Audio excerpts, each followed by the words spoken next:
Welcome, God's chosen one. Can you feel that? That stillness, that deep, unshakable knowing in your spirit. That's not coincidence. That's not luck. That's legacy awakening. They didn't see it coming. How could they? You didn't announce it. You didn't scream. You just became. They laughed. Oh, yes. They talked. They prophesied your fall like weather reporters in a storm they could never control. She's done. He's lost it. They'll never recover. Yet, here's the question. What happens when the story they wrote about you turns out to be fiction, and you were the author of the real plot twist all along? You see, your silence was never weakness. You didn't clap back. You didn't lower your frequency to match their noise. While they were busy throwing shade, you were growing roots. While they were mocking the silence, you were building strategy. They mistook your retreat for defeat and your patience for passivity. But what if the most dangerous person in the room is the one who waited? Because now, oh now, everything has changed. They're stunned, speechless. The one they thought was buried was only planted. And guess what? You've bloomed with such quiet power. They don't even have words to explain it. You didn't just return, you ascended. And not with vengeance, but with vision. Not with noise, but with knowing. Not with anger, but with undeniable alignment. That's why this moment is yours. Comment 777 right now if you've ever been underestimated. If you've ever been counted out, talked down to, overlooked or silenced, and instead of breaking, you built, you endured. And then, one day, you stunned the room with a brilliance they never expected. And to everyone who's ever hit that super thanks, thank you, truly. You didn't just support a message, you helped fuel a mission. You stood behind something bigger. You reminded me, and others like me, that this voice isn't just heard, it's held. And I don't take that lightly. Now, let me ask you something, and this might reframe your entire story. What if your whole journey, every failure, every betrayal, every delay, wasn't a detour, but divine design? What if the critics weren't your curse, but your classroom? What if the very people who tried to shut you down unknowingly helped you power up? Because, make no mistake, you're not here by chance. You're not listening to this by accident. Something in your spirit brought you here, because it's time. Time to unravel the lie they told about you. Time to break down the how behind your power. Time to look deeper into what you did, what you really did, when they thought you were finished. You didn't just win, you rewrote the rules. And now it's time to talk about it. So lean in, take a breath, because what comes next might just change the way you see yourself forever. Let's begin. God's chosen ones, you silenced the critics, took back your power, and shocked them all.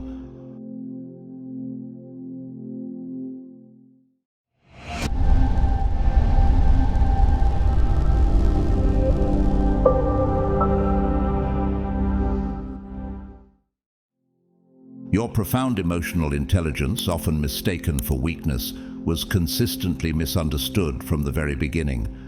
How often do people confuse sensitivity with frailty, or depth with vulnerability? Have you ever wondered why those who seem quiet are so often dismissed? But what they failed to see was the true strength hidden beneath your calm exterior, your emotional intelligence, the rare gift to sense what lies beneath the surface, to read the unseen currents of a room, to perceive shifts in energy and unspoken truths was never a flaw. It was your greatest weapon. Have you noticed how many leaders in the Bible chose silence before action? Think of Moses, who didn't rush to speak, but listened and watched before leading his people out of Egypt. Why do you think he waited? While others underestimated you, you quietly observed, gathering precious insight as if collecting hidden gems. They called you soft, said you were too emotional, too quiet, too sensitive to be powerful. But what if being soft was actually a sign of strength? What they didn't realize was that you were not a leaf blown by the wind. You were the tree whose roots ran deep, unshaken by every passing storm.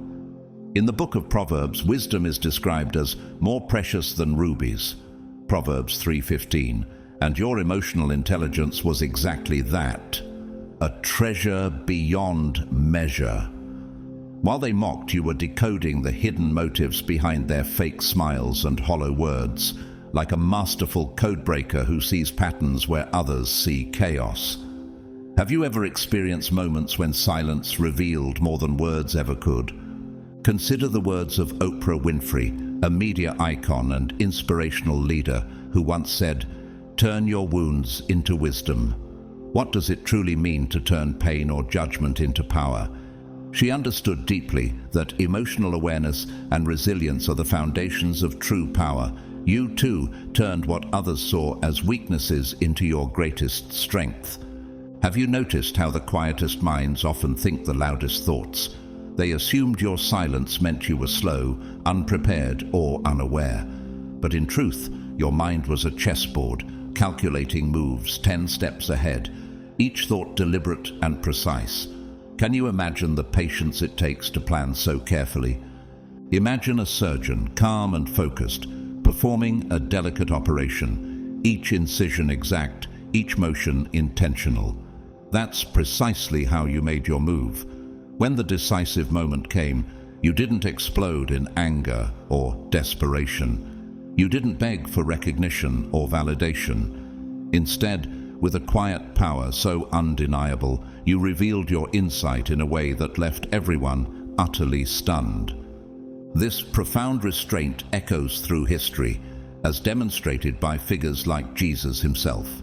Before Pilate, when unjustly accused, he didn't shout or protest loudly. Instead, he said simply, "My kingdom is not of this world." John 18:36. Why do you think such profound calm can carry so much weight? His very presence spoke volumes, far more than any emotional outburst ever could. Your silence, therefore, was not weakness. It was strategy. It was a testament to a spiritual maturity and vision that many simply lack. Emotional intelligence demands patience, resilience, and the wisdom to see beyond surface-level battles. This is a skill you've been diligently sharpening all along, even through the times they laughed, doubted, and tried to manipulate you. Think also of Malala Yousafzai, the youngest Nobel Peace Prize laureate who faced unimaginable violence and opposition with a calm yet unwavering spirit. She once profoundly stated, "When the whole world is silent, even one voice becomes powerful." Have you in your own journey felt the growing power of your quiet voice strengthening in the face of doubt? Your silence was never emptiness. Rather, it was the gathering of immense strength before a powerful, purposeful voice was unleashed. Consider, too, the inspiring story of Eleanor, a young entrepreneur who was initially dismissed by investors for being too emotional and not aggressive enough.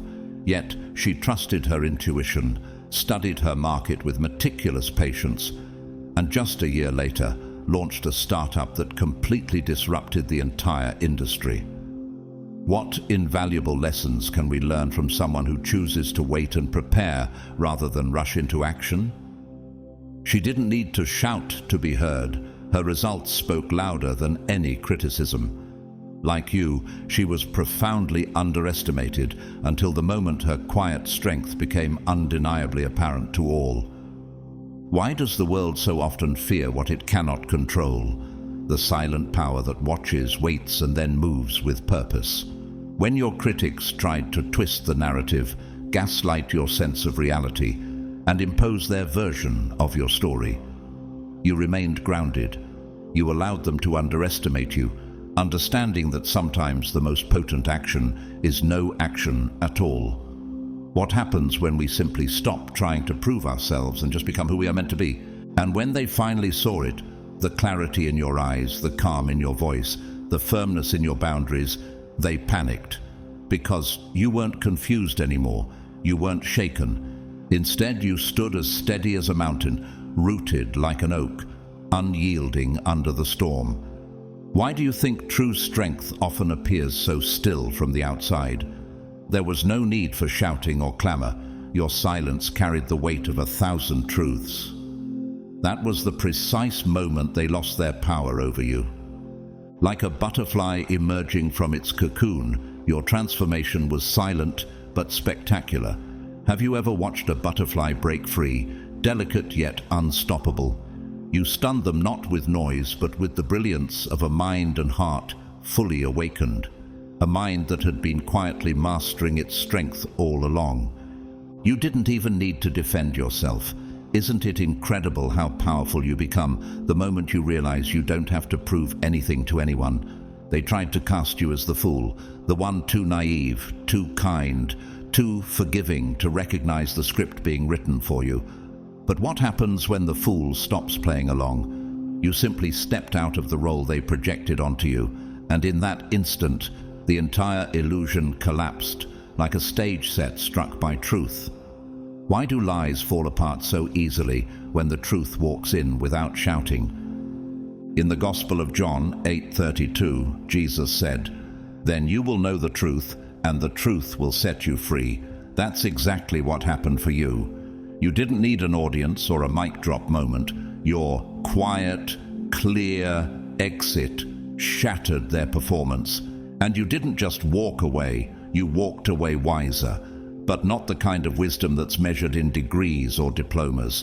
No, you became people smart, pattern smart, spiritually smart.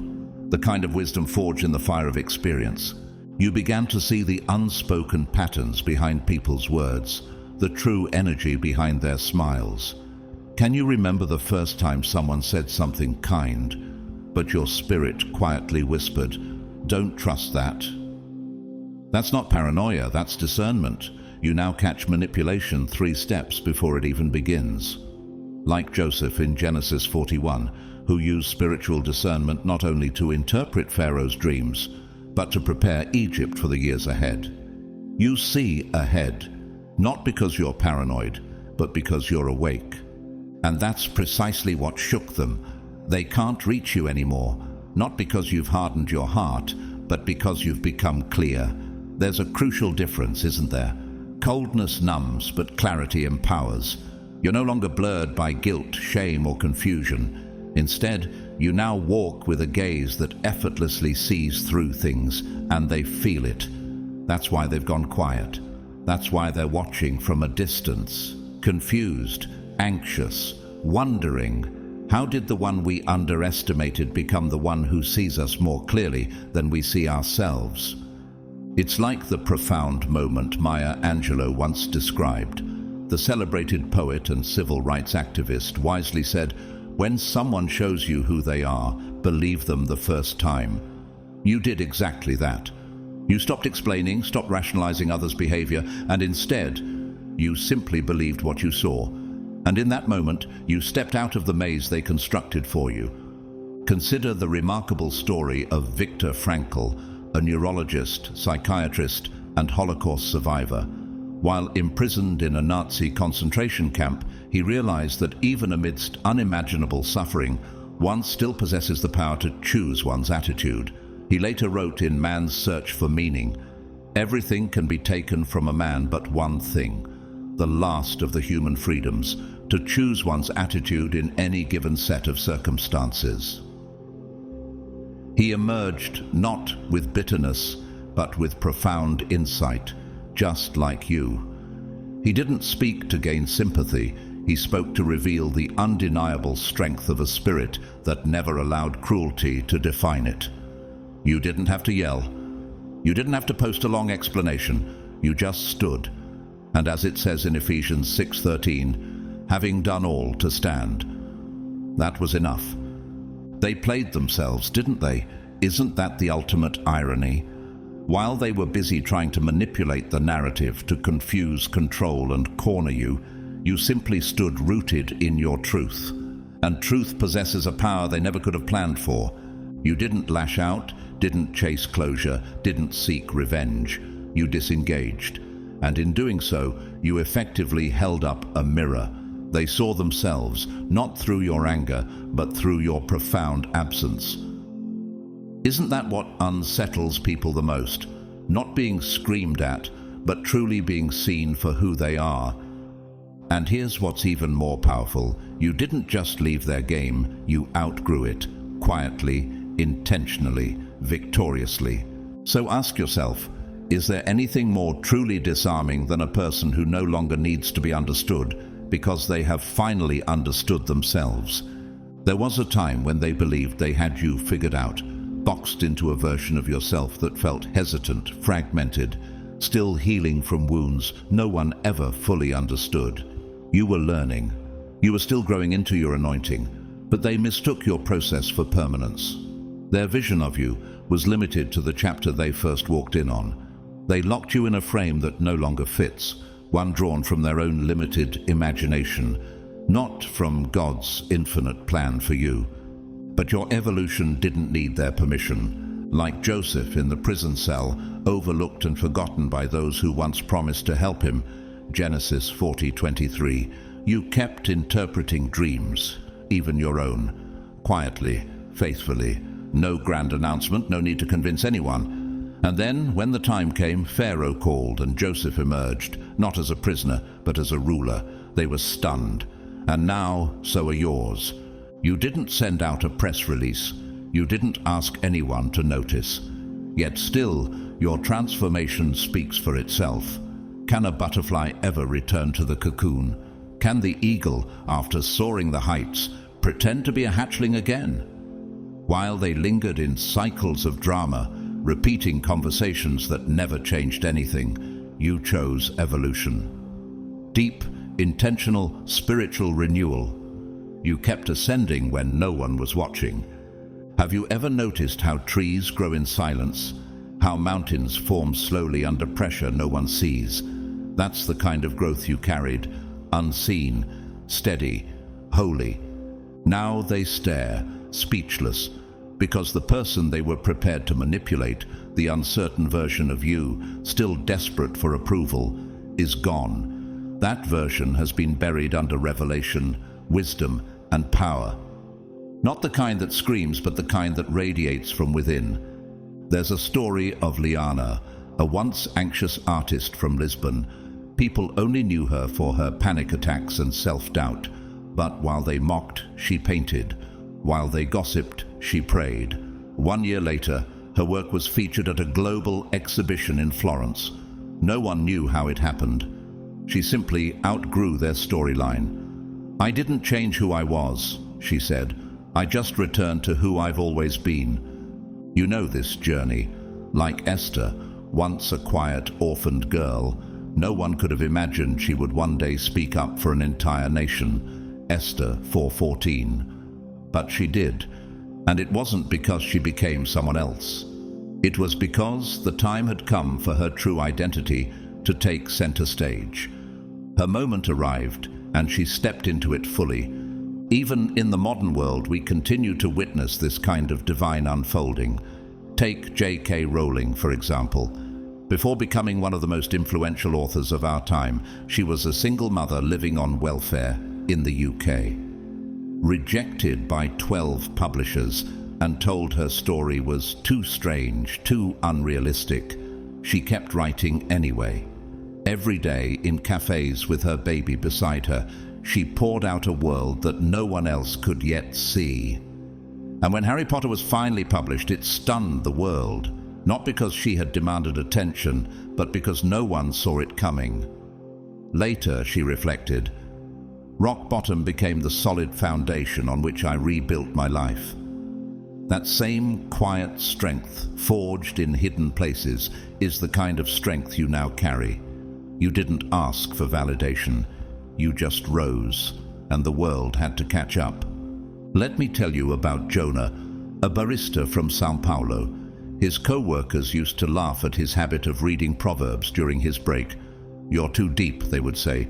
But Jonah wasn't trying to impress anyone. He simply wanted to understand wisdom. 2 years later, he began mentoring at-risk youth in his community. His coffee shop, it became a gathering place for healing.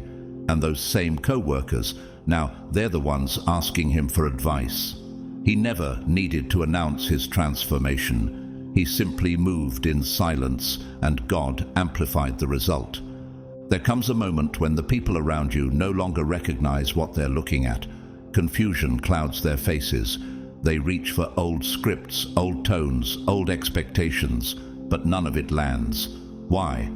Because their imagination never stretched to match your calling. They still speak to the you that no longer exists. And perhaps that's what unsettles them most. Not just that you became more, but that they never saw it coming. By the time they finally turned to look, the version of you they once tried to control had already been replaced. Replaced by someone shaped by obedience, strategy, clarity, and grace. So what do you do when even gravity can't hold you like it used to? You rise. And when they try to hold you back with outdated memories, you remember you were chosen for more. You don't shrink anymore.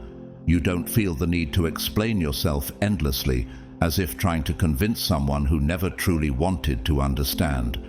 You don't seek their validation because your identity is no longer built on their approval. Have you ever wondered why your silence speaks louder than their noise? This newfound strength, calm and unwavering, is the kind of silence that leaves them utterly speechless. They once built their confidence believing they stood above you, on a pedestal of judgment, comparison, and control.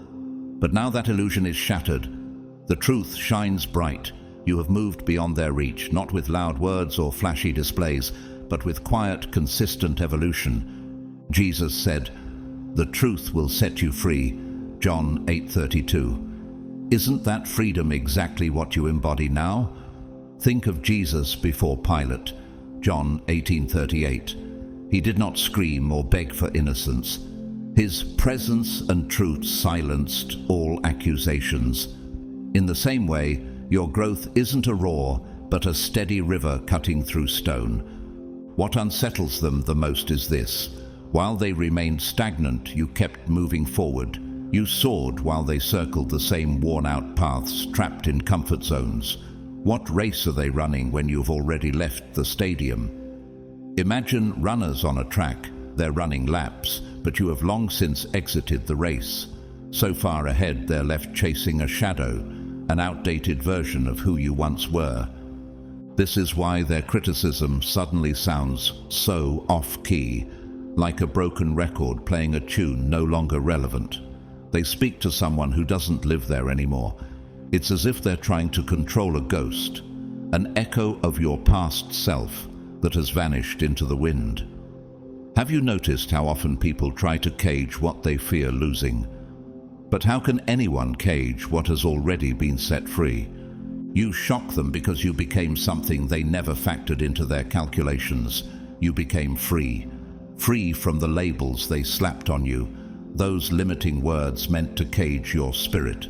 Free from the timelines they tried to impose, expecting you to evolve according to their schedule instead of God's plan.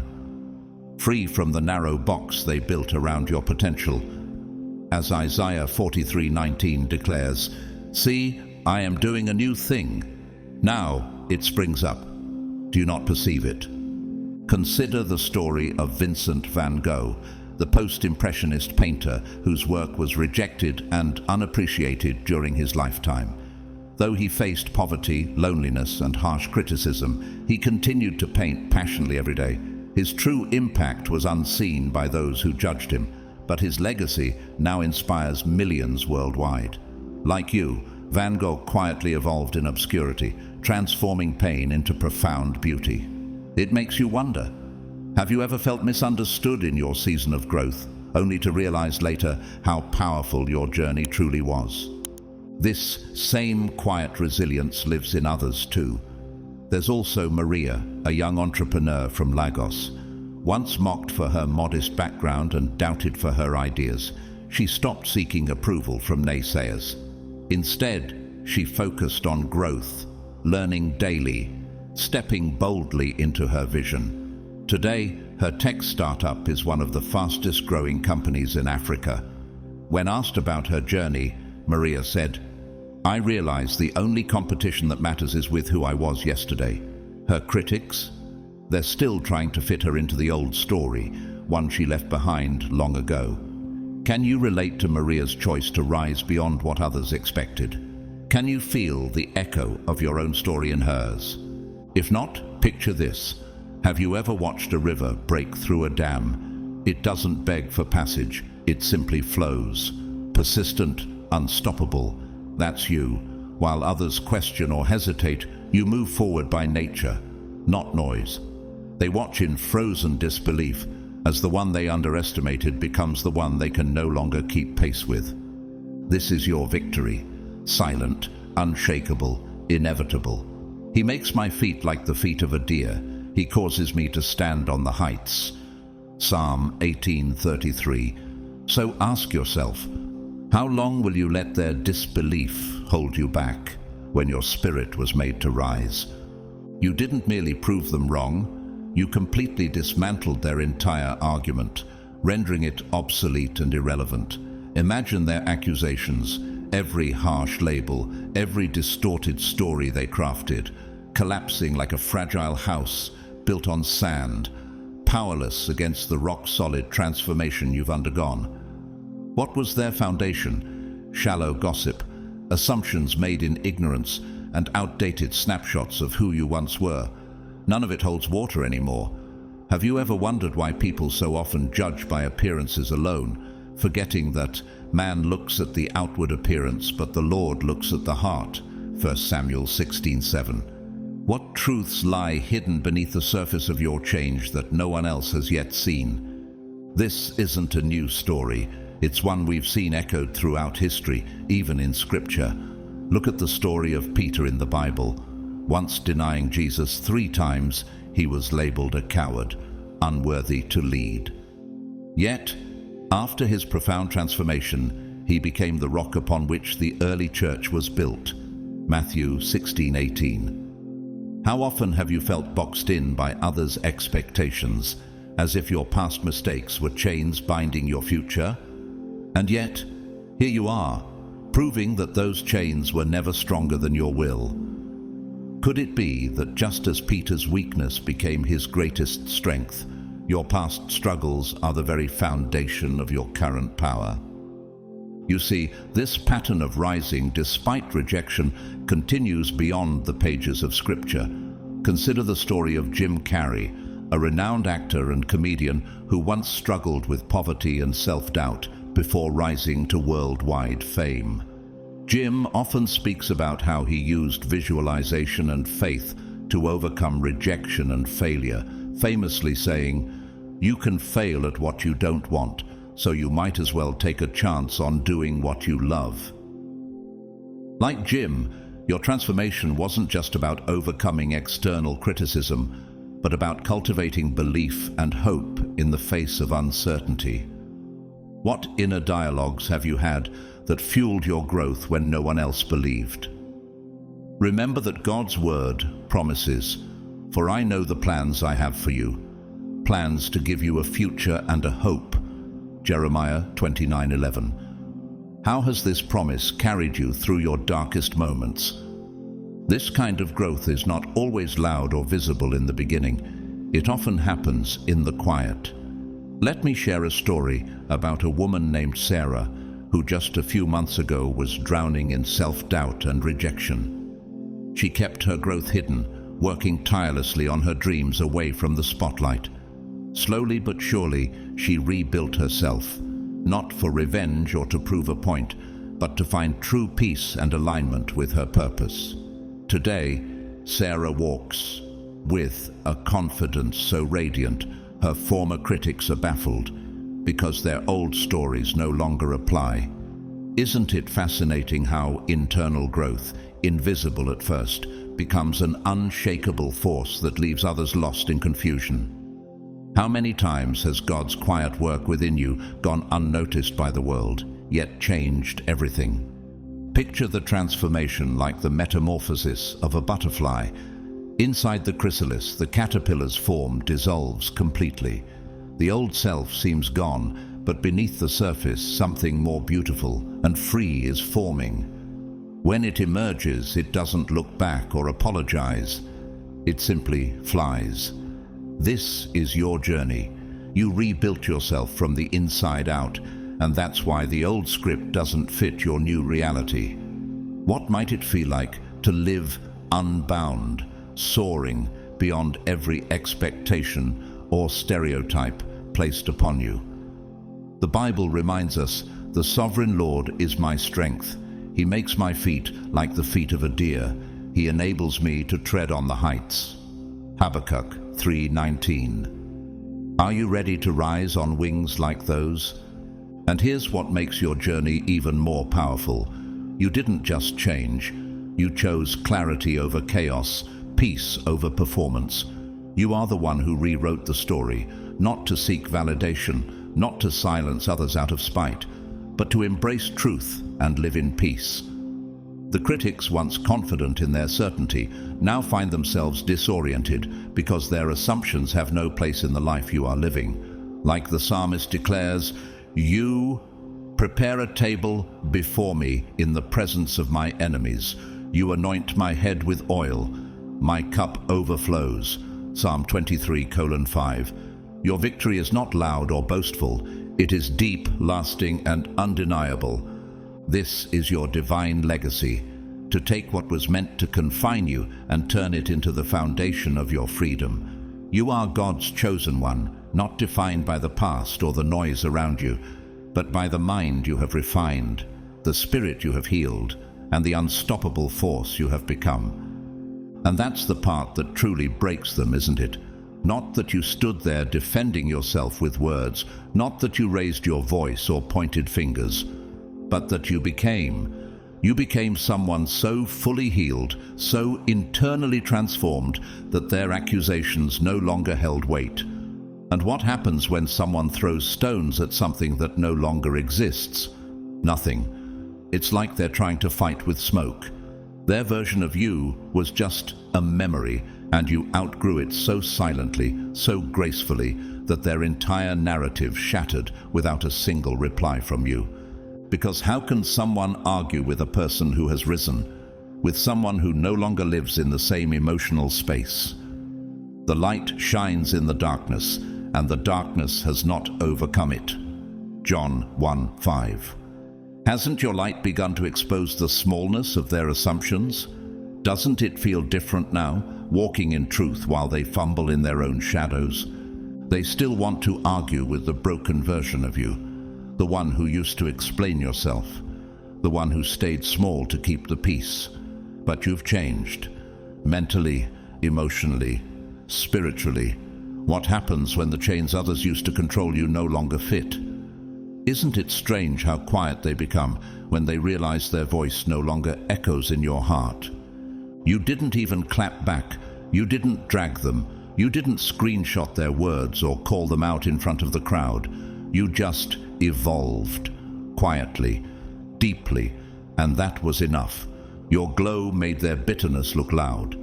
Your maturity made their judgment sound childish. And your peace? That silence. It said more than any post, any speech, any performance ever could. The Lord will fight for you. You need only to be still. Exodus 14:14. Isn't that what happened? And it's not just a theory. It's happening in real life, every day. Let me tell you about Elena, a single mother who spent years being underestimated by her own family. They said she wouldn't finish school, that she'd never escape the cycle she was born into. But instead of arguing, Eleanor studied at night while her daughter slept. She healed her mindset. She prayed in silence. And 3 years later, she walked across the graduation stage with her child in her arms. The very people who once doubted her. They stood in silence, unsure of how to speak into a story that left no space for their judgment. What parts of you are evolving right now, in silence, under the eyes of those who swore you'd fail? This kind of quiet transformation isn't new. Think about the journey of Moses, a man who once stuttered and doubted himself, who fled in fear. Yet God called him to speak before Pharaoh, to lead a nation. Moses didn't have to prove his worth to Egypt, he just walked in obedience. And as he walked forward, the sea split. Exodus 14. Isn't that what's happening with you? As you move forward, aren't the things that once threatened to drown you beginning to part? And the beauty of this truth echoes across generations. Consider Coco Chanel, once a poor orphan, later a revolutionary designer who redefined fashion and challenged the roles of women in her time. She famously said, "I don't care what you think about me. I don't think about you at all." She didn't retaliate against her critics. She simply became too iconic to be ignored. Isn't it beautiful when your success becomes the only language others can understand? Even nature testifies to this silent rising. If you've ever watched how a tree silently grows through the seasons, you'll notice it doesn't shout when it bears fruit. It just stands, rooted and strong, and lets the evidence speak. That's you now. Rooted, quiet, unshakable. They are like trees planted along the riverbank, bearing fruit each season. Their leaves never wither, and they prosper in all they do. Psalm 1:3. Can you feel how far you've come? Not because you spoke louder, but because you stood taller. And now, let's speak plainly. You didn't just silence your critics, you made their entire narrative irrelevant. Because when your life starts reflecting God's glory, the lies they told lose all power. They don't know how to navigate your newness. They're still holding on to a script that doesn't match your current reality. And now, the spotlight has shifted. It's not on the gossip anymore, but on the glow, on your healing, on your purpose. You never had to prove anything. You simply became everything they swore you never would. And that quiet, holy, undeniable reality hit harder than anything you could have said.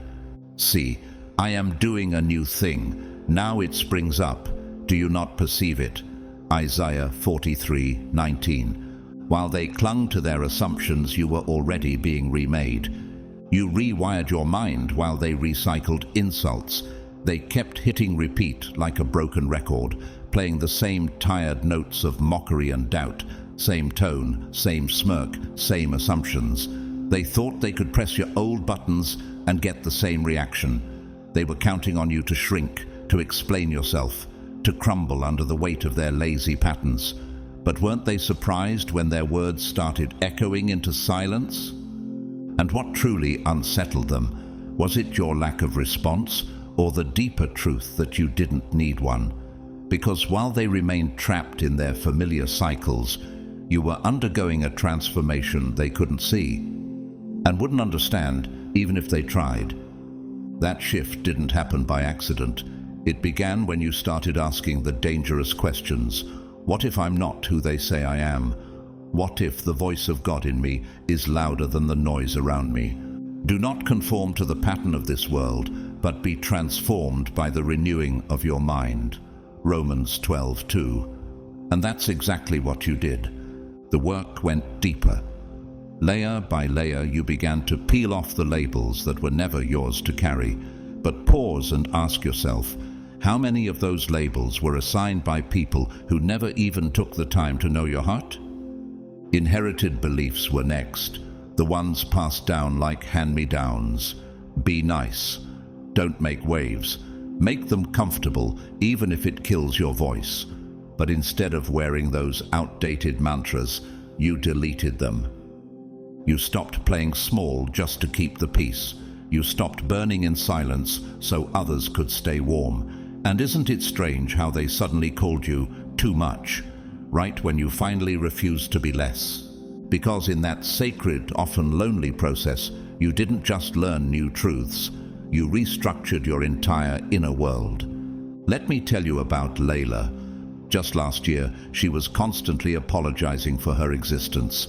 In meetings, in relationships, even in her prayers, people pushed her boundaries like they were speed bumps. But one day, she went quiet. Not out of fear, but out of focus. She started therapy. She started praying out loud. And she started saying no without guilt. Now, people don't talk at Layla anymore. They listen when she speaks. And the ones who once talked over her, they're confused, because the version of her that tolerated their behavior no longer exists. Does that sound familiar? Isn't that the kind of mystery you've become? This kind of shift can't be explained in words. It radiates. Your thought patterns changed. Emotional triggers evaporated, and those who used to know how to control you, they suddenly couldn't find the buttons anymore. Their confusion is proof of your healing. You will keep in perfect peace those whose minds are steadfast because they trust in you. Isaiah 26:3. So ask yourself this: can someone truly understand your peace if they've never fought your battles? This growth went deeper than reaction. You moved beyond being reactive. You became unreadable, not because you're hiding, but because they're still reading from an outdated script. They're playing chess in 2D, and you're not even on the same board anymore. Consider how diamonds are formed, buried deep in darkness, under pressure no one sees, and heat no one feels. The same people who mocked your stillness now can't handle your brilliance. But diamonds don't return to dust, do they? No. They reflect light without trying. And so did you, effortlessly. And this wasn't just mental. What emerged was spiritual intelligence, the kind forged in silence, in rejection, in betrayal. Not a loud kind of wisdom, but the kind that says, even though I walk through the valley of the shadow of death, I will fear no evil. Psalm 23:4. You've watched people betray you and chose not to become like them. That's power they can't understand, because they've never had to choose grace in the face of cruelty. Can you imagine the strength it takes to be wounded and still refuse to wound others? Let's take a moment to think of Dietrich Bonhoeffer, the German pastor who stood against the Nazi regime. He once said, "Being a Christian is less about cautiously avoiding sin than about courageously and actively doing God's will." His presence unsettled the status quo. So does yours. These days, when you walk into a room, the atmosphere shifts, not because you're loud, but because your spirit is heavy with truth. And yet this isn't arrogance, it's alignment. You don't need to announce your growth. It walks in before you. You no longer flinch when they throw shade. You don't blink when they pull old tricks. You see them, but you don't react to them. What if they realize that your silence isn't retreat, it's revelation? That's what unsettles them now. They don't know how to approach you anymore. You didn't just grow, you reprogrammed. They were counting on you to stay broken. But the blueprint has changed. The codes have changed. You've evolved into something they can't decode. And the truth is, they won't. Who can discern his errors, forgive my hidden faults? Psalm 19:12. Even the psalmist knew, sometimes transformation happens so deep, not even you can fully explain it, but the fruit is undeniable. Today, you stand in rooms where you used to fold. You smile in the faces of people who once prayed for your downfall. And your peace, that unshakable, radiant peace, is louder than their insults ever were. You didn't just silence their accusations. You rose so far beyond them, they became noise. And in the kingdom you're building, one thought, one truth, one prayer at a time, there's no room for recycled stories, only revelation. You became the living antidote to their manipulation, and that is precisely what terrifies them to their core. Have you ever noticed how those who seek control are most afraid when you stop playing by their rules?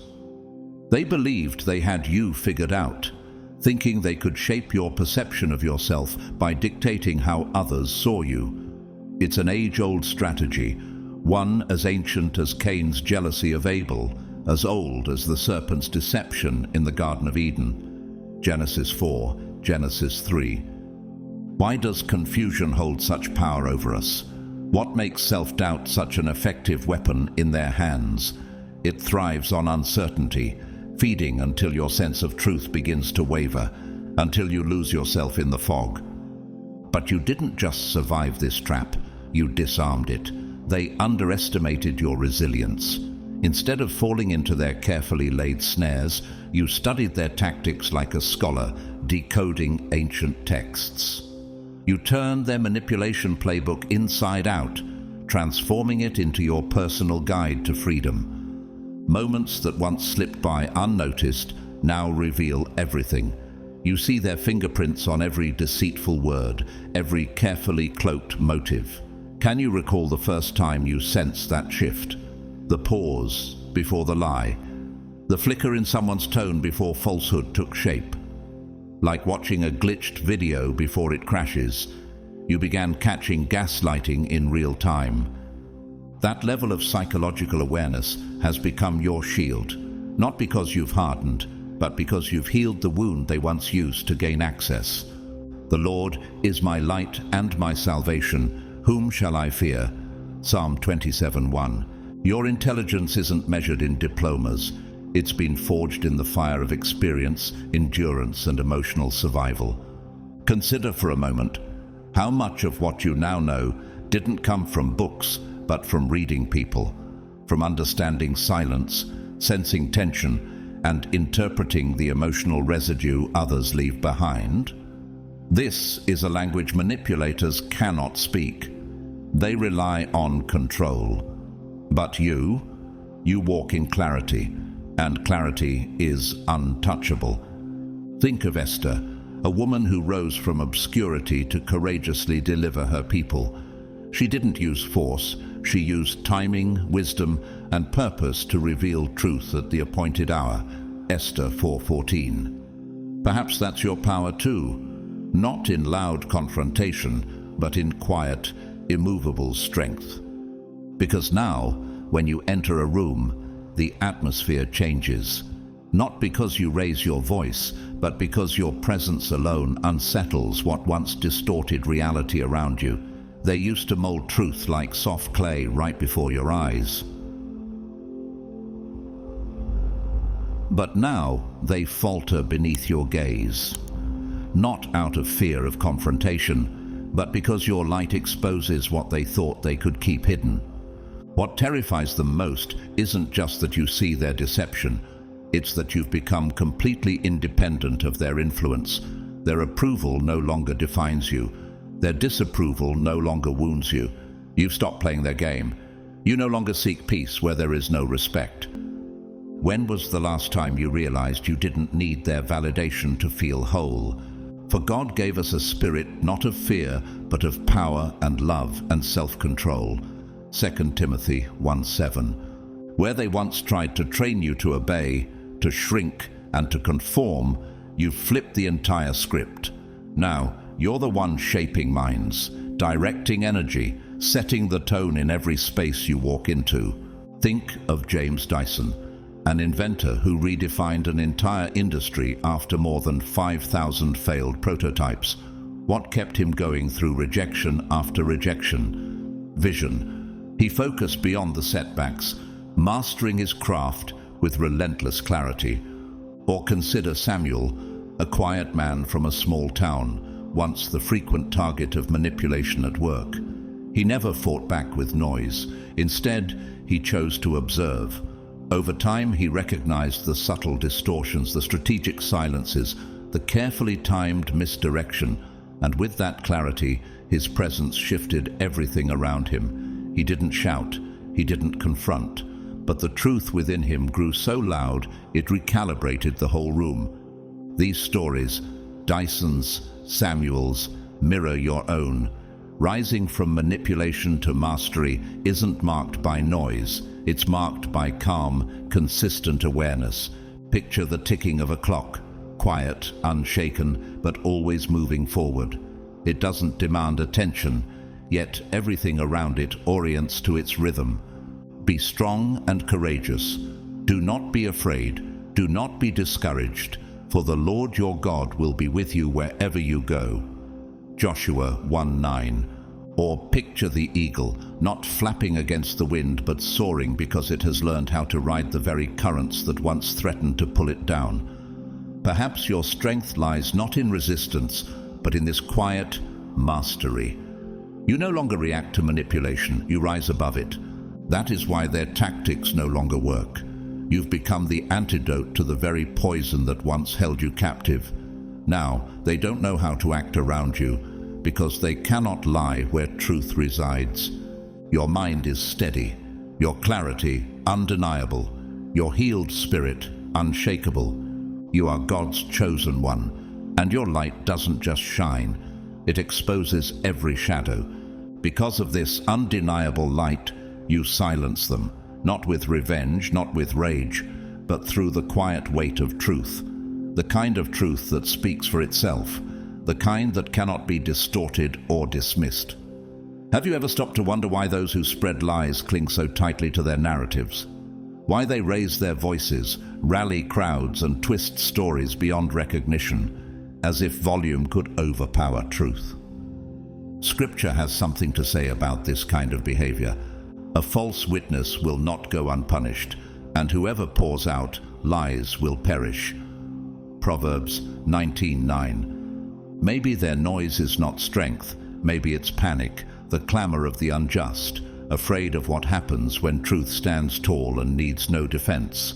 While they were loud and reckless, you were playing the long game, steady, intentional, unshaken. Think of Joseph from the Old Testament.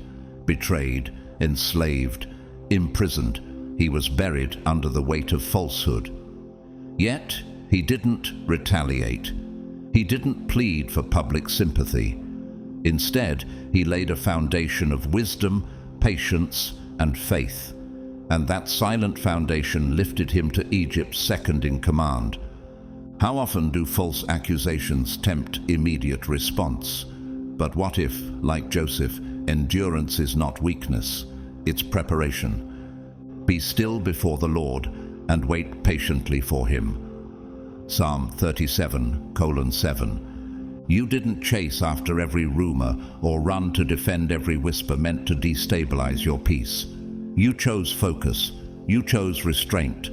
Proverbs reminds us, a gentle answer turns away wrath, but a harsh word stirs up anger. Proverbs 15:1. And you embodied this truth, not through passivity, but through strength under control. That silence, however, was never ignorance. It was awareness, active, alert, and discerning. You were collecting evidence, not just tangible proof, screenshots, testimonies, dates, but emotional receipts too. The subtle mismatches, the performative concern, the accidental omissions. You began to see the outlines of their manipulation for what they were. Scripture doesn't leave this behavior unnamed. You are like whitewashed tombs, which look beautiful on the outside, but on the inside are full of the bones of the dead. Matthew 23:27-28. What have you begun to see beneath the surface? What truth started surfacing once you stopped giving people the benefit of the doubt they never earned? Brené Brown, the renowned researcher on vulnerability and courage, often speaks about the power of emotional attention. How what goes unspoken can reveal more than what's said. And like her, you began to notice who supported you with sincerity and who celebrated your stumbles louder than your success. Isn't it revealing? The way people's true nature often surfaces, not in your suffering, but in your rising. Let me tell you about Mark, a young entrepreneur I recently met. Months ago, whispers circled his small business. Some partners went cold. Others offered help only to betray him later. But instead of retaliating, Mark quietly recorded every encounter, refined his product, and pressed forward. Now, his company thrives, and the ones who doubted him, they're left asking how he did it. It's exactly what Romans 12:19 promises. Do not take revenge, my dear friends, but leave room for God's wrath. Because divine justice does not shout, it shows up with timing, precision, and a weight that no lie can bear. You stayed focused, While others scattered their energy-spinning lies, you kept building, brick by brick, truth by truth. Their falsehoods were loud, but your consistency was louder. Your identity wasn't defined by their projections, but by your refusal to abandon your purpose. Like a mighty oak tree enduring storm after storm, you grew deeper roots each time they tried to shake you. Your strength wasn't always visible, but when the winds passed, you were still standing, stronger, taller, unmoved. God is our refuge and strength, an ever-present help in trouble. Psalm 46:1. How deeply do you trust that truth when the storm rises? And when your moment arrives, and it will, there will be no need for vengeance, no shouting, no scrambling to defend yourself. You won't drag anyone through the mud. You won't need to. Your life, your growth, your fruit will speak for itself. Think of the moment Jesus stood before Pontius Pilate, falsely accused yet calm and composed. He didn't plead, he didn't retaliate, he embodied the truth. And that truth, even in silence, thundered through history. When they bring you before the synagogues and the rulers and the authorities, do not worry, for the Holy Spirit will teach you at that time what you should say. Luke 12:11-12. What would it be like to embody that kind of calm confidence, to let the Spirit speak through your stillness? The critics won't fall because you fought them. They'll fall because they have nothing left to stand on. Their accusations will collapse under the weight of your clarity. The strength you carry isn't reactive, it's radiant. And in the end, that will be what silences them. Not because you lowered yourself to their chaos, but because you rose so far above it that the lies simply couldn't reach you. What does it feel like to stand in that kind of still power, to carry truth so unwavering that no slander can penetrate it? You're not just surviving, you're mastering, you're leading, you're showing others what's possible when faith is deeper than fear and integrity is stronger than ego. You are God's chosen one, not armored in bitterness, but armed with patience, discipline, and proof. And when the curtain lifts and the truth stands in full light, it won't just vindicate you. It will inspire others to believe that faith really does move mountains.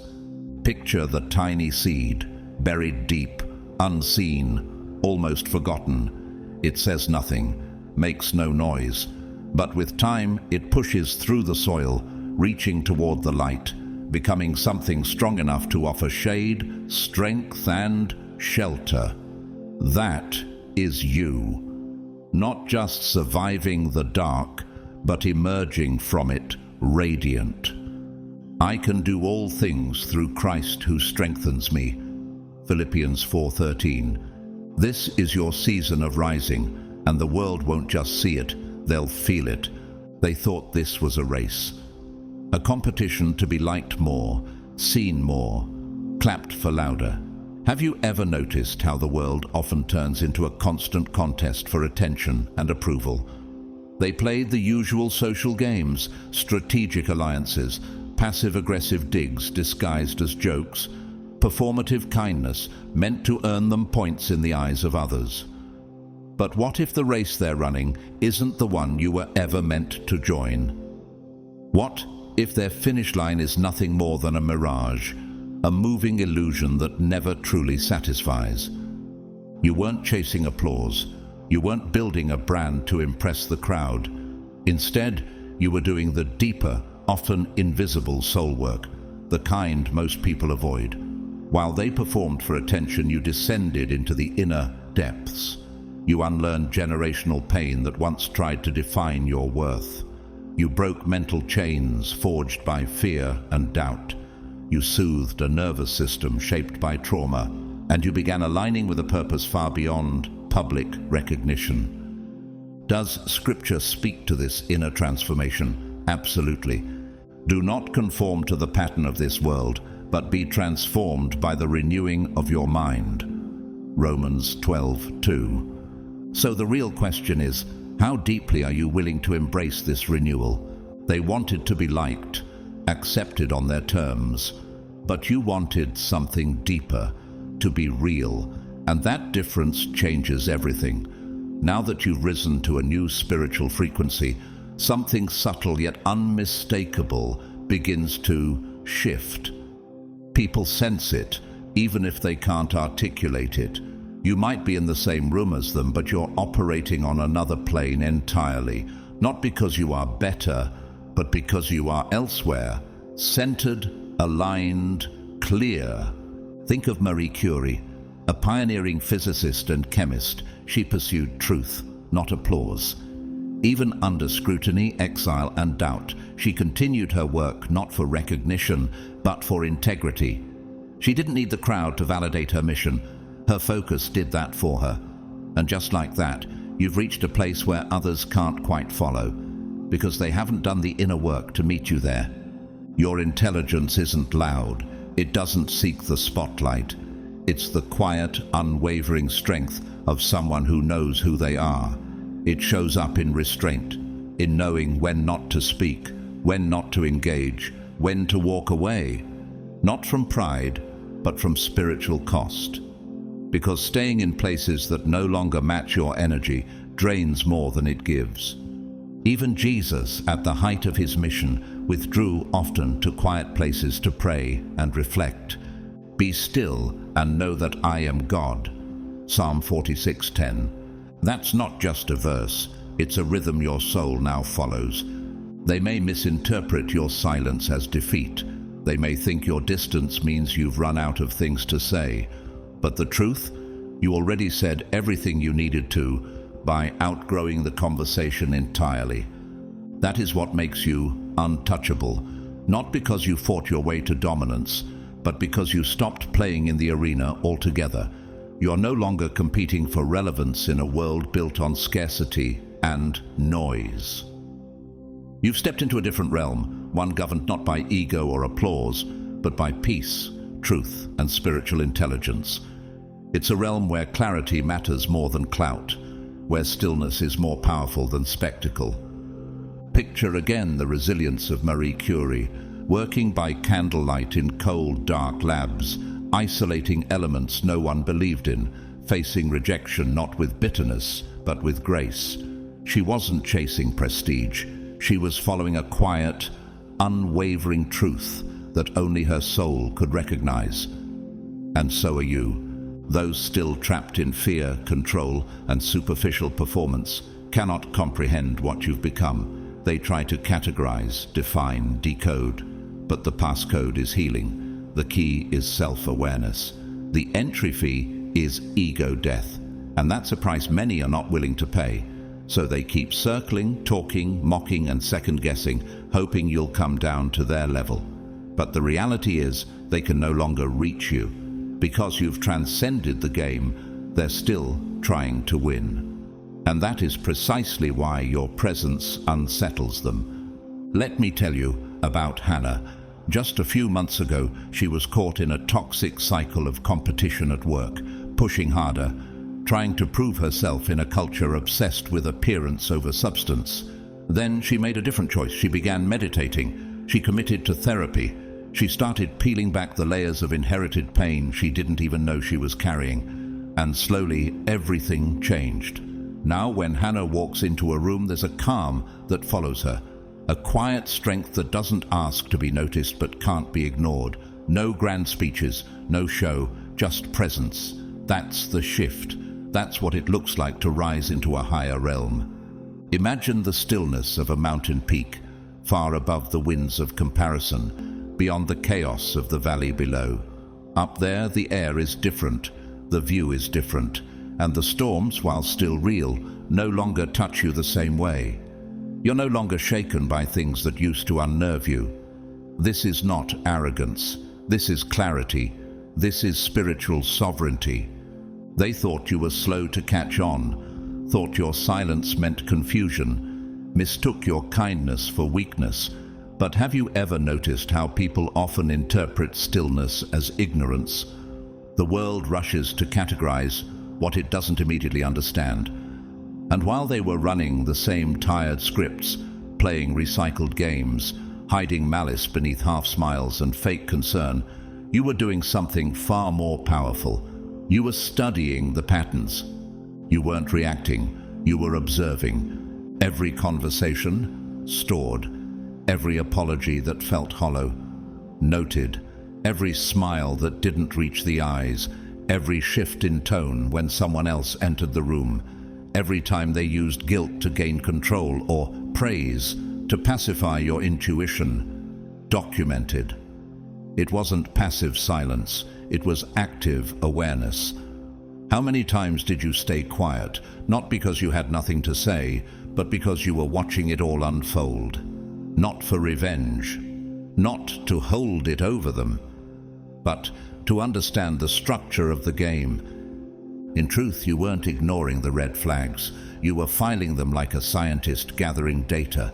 Your soul became both the microscope and the sanctuary. Why? Because you finally learned that discernment isn't about paranoia, it's about spiritual survival. This raises an important question. Is it possible to love people and still be wise enough not to trust them blindly? The Bible reminds us in Proverbs 4:23, "Above all else, guard your heart, for everything you do flows from it." And how do you guard your heart if not by recognizing the traps before you walk into them? They thought you were obsessed with them, but the truth is, you were never obsessed with people. You were focused on the blueprint. You were studying the deeper mechanisms behind the connections, not the characters themselves. What if healing wasn't about forgiving the person, but understanding the pattern that led you to them in the first place?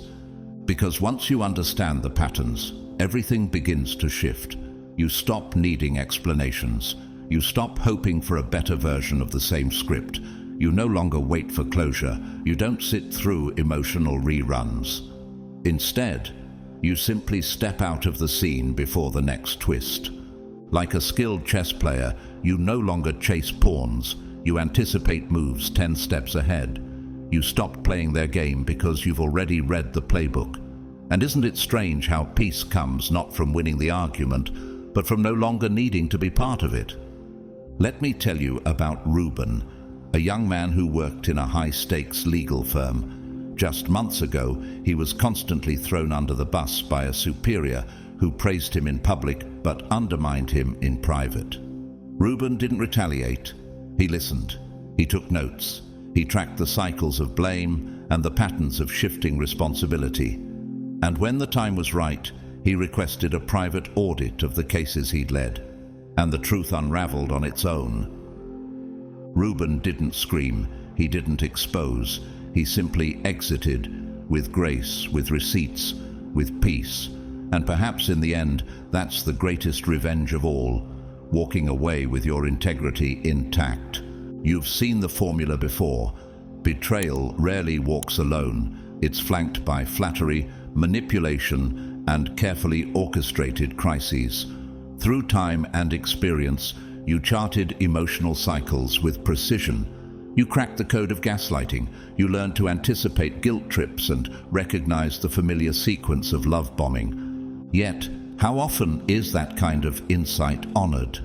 Brilliance doesn't always show up in equations or accolades.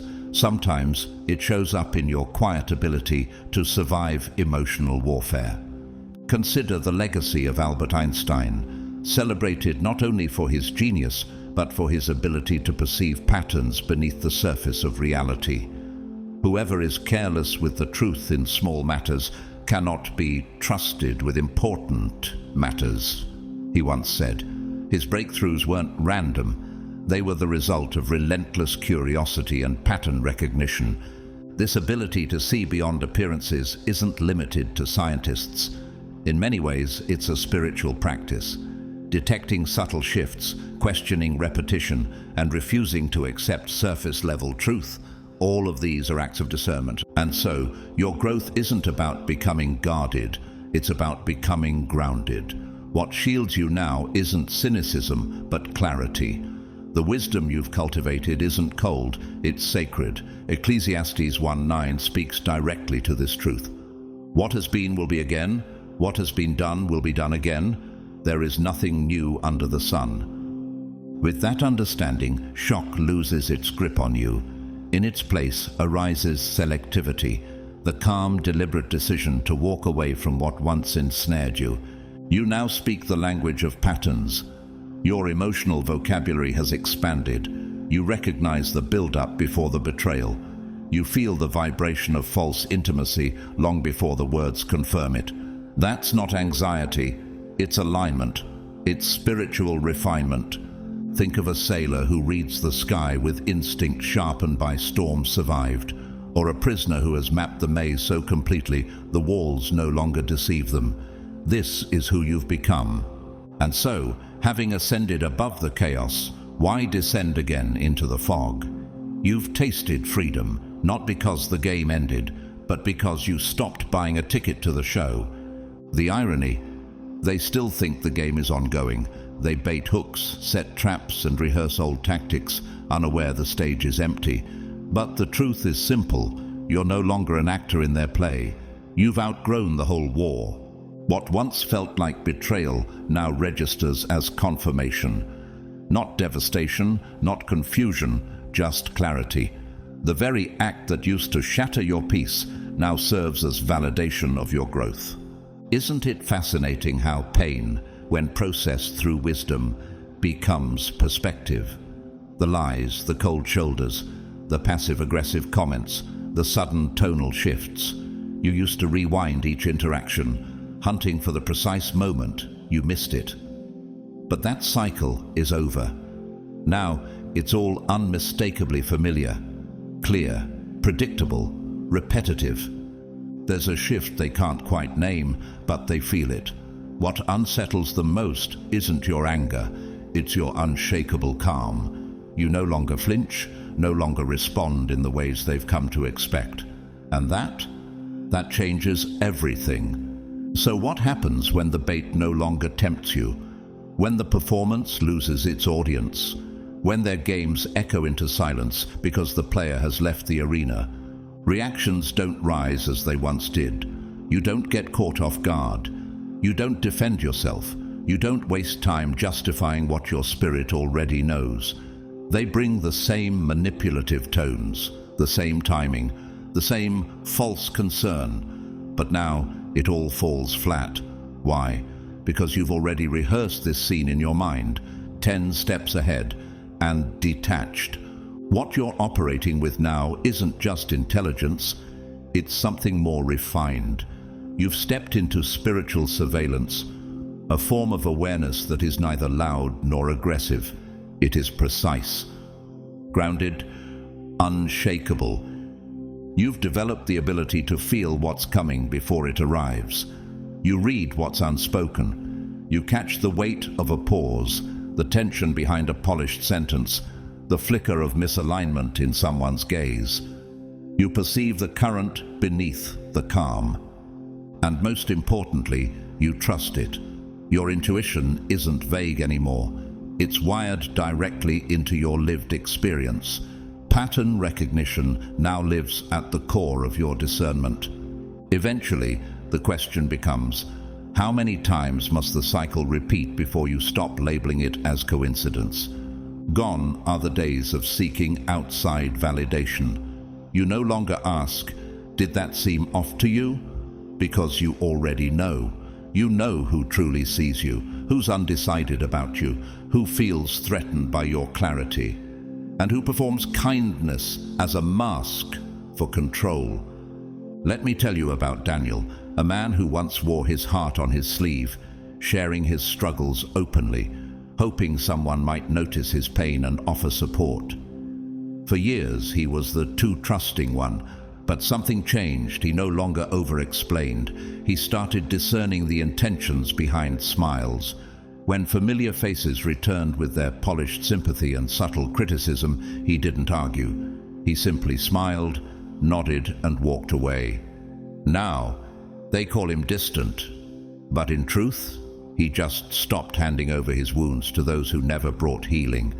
There's a certain strength that comes when you stop being so easily accessed, not out of coldness, but out of clarity. You've become unplayable, not because you're hardened, but because you've grown wise. Isn't that what true freedom actually feels like? Control no longer works on you because your boundaries aren't scribbled in some journal or stored in a notes app. They're etched into your being. Your discernment doesn't arrive after damage. It arrives before danger has a chance to speak. Proverbs 2:11 affirms this quiet transformation. Discretion will protect you, and understanding will guard you. You live by that now. You don't fight for peace anymore. You embody it. You've become the stillness in the storm. Even in the world of innovation, the power of this clarity is echoed. Steve Jobs once said, "Simple can be harder than complex. You have to work hard to get your thinking clean." He wasn't just referring to design, he was pointing to vision. Jobs knew when to walk away from deals, distractions and noise, not from apathy, but because he could see the pattern forming long before the fallout. Like you, he understood. Real vision isn't just sight, it's insight. This is the space you now occupy. You don't react, you respond, with distance, composure and detachment that once felt like loss, but now feels like armor. The shift was so subtle, even you didn't notice it at first. But now, it defines you. You've stopped giving your energy to what merely demands attention. You've learned, not everything loud deserves access. Nature whispers this truth with quiet authority. Think of the lion, silent, composed, still. Not because it lacks power, but because it knows it doesn't have to prove it. Or the eagle, soaring high, far above the chaos. Out of reach, not from pride, but from purpose. You've become like that. Elevated, not unreachable. Intentional, not indifferent. You chose peace instead of proving a point, and in doing so, you rose beyond reach. And they feel it. The same people who once thrived on your confusion now stand disoriented in your clarity. They can't quite explain it. Their old tactics no longer work. What shifted? It's simple. You healed. You stopped blaming yourself. You studied the system. You mourned what was lost. You gave space for silence to teach you. And in that quiet, you grew. Now your silence doesn't echo emptiness. It radiates presence. It unsettles those who used to feed on your unrest. Your stillness speaks volumes of the wars you fought in the dark and the victories you never had to announce. The noise of others now crumbles under the weight of your inner quiet.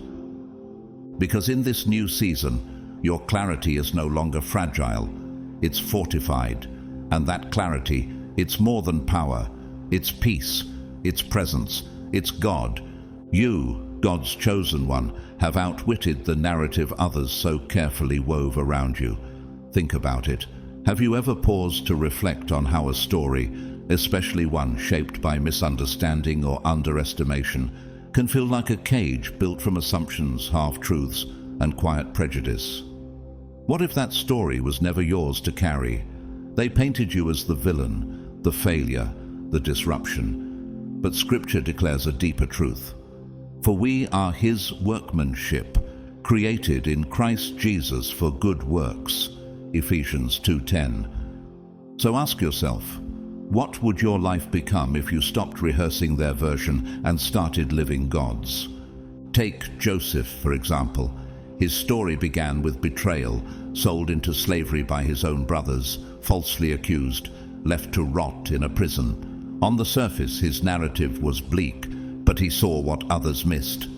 You meant evil against me, but God meant it for good. Genesis 50:20.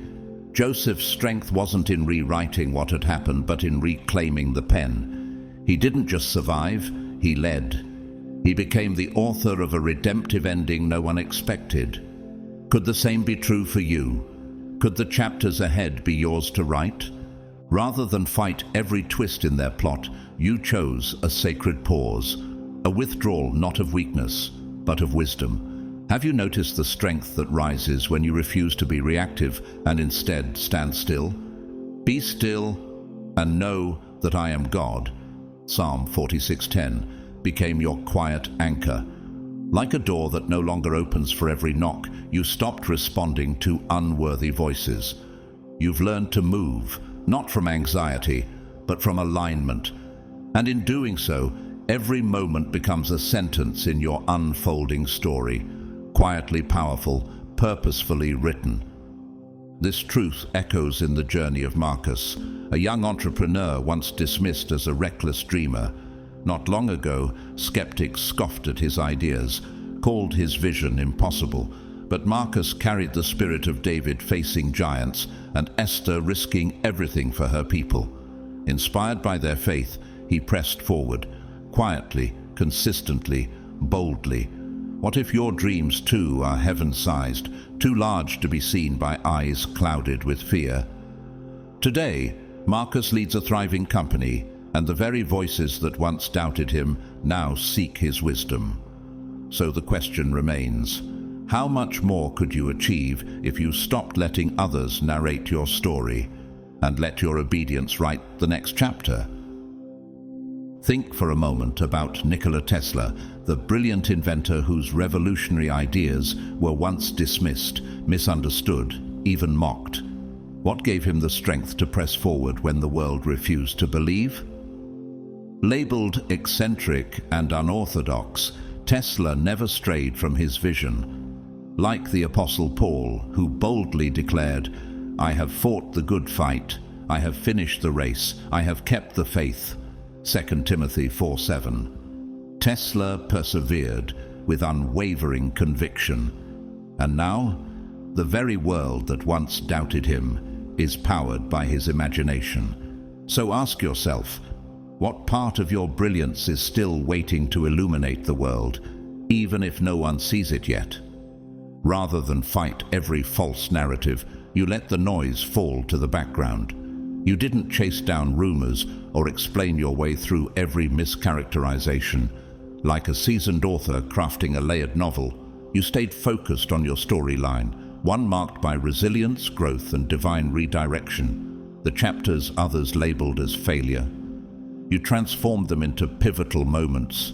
You turned dismissals into drive. So what would shift if you viewed every detour as part of your elevation? And then there is the example of Jesus, rejected, misjudged, relentlessly criticized. Yet he never let public perception reshape his truth. With unwavering clarity, he said, "I am the light of the world." John 8:12. What if you could declare your identity with that same boldness? No defense, no justification, just truth. Just presence. His confidence in his divine purpose is your invitation to own your own light, not by shouting louder, but by standing firmer. Could it be that your clarity will shake more foundations than your explanations ever could? Far from being confined by the past, you have become something rooted and immovable, like the tree in Psalm 1:3, planted by streams of water, which yields its fruit in season, and whose leaf does not wither. Your foundation has been quietly deepening, even in stormy seasons. So now the question arises, are you ready to stop waiting for others to validate your story and start living it boldly? You are not just a character in someone else's plot. You are the author, the survivor, the witness, and your life is about to silence critics, not through noise, but through the undeniable weight of your truth. There comes a moment when the old stories no longer land, not because they've changed, but because you have. When their narrative resurfaces, doesn't it sound hollow now, outdated, almost laughably out of sync with who you've become? The reason it no longer holds weight is simple. It no longer fits the truth you've been living.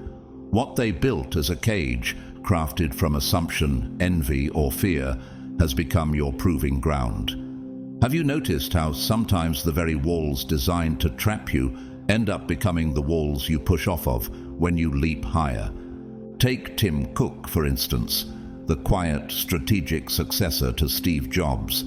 Few believed he could lead Apple to continued greatness, but instead of reacting to the pressure, Cook refined his own style. He didn't replicate. He redefined. Much like a mighty oak, his strength didn't come from loud declarations, but from deep roots that quietly held through every storm. Isn't it true that real strength isn't built in applause but in unseen resolve? So when they try to recycle the old plot, it no longer lands. Why? Because you're no longer acting in someone else's drama. You're directing your own story now. You're choosing your scenes, cutting the noise, and walking in a path uniquely lit for you. You have made known to me the path of life.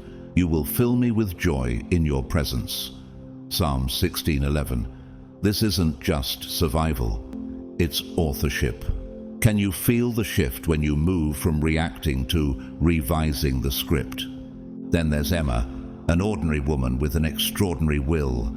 Labeled not enough, she built quietly. No announcements, no validation campaigns, just consistency. One product, one client, one prayer at a time. Drop by drop, like rain filling a forgotten well, her quiet work rewrote every label placed on her. Doesn't this remind you how transformation often starts invisibly, in the spaces no one claps for?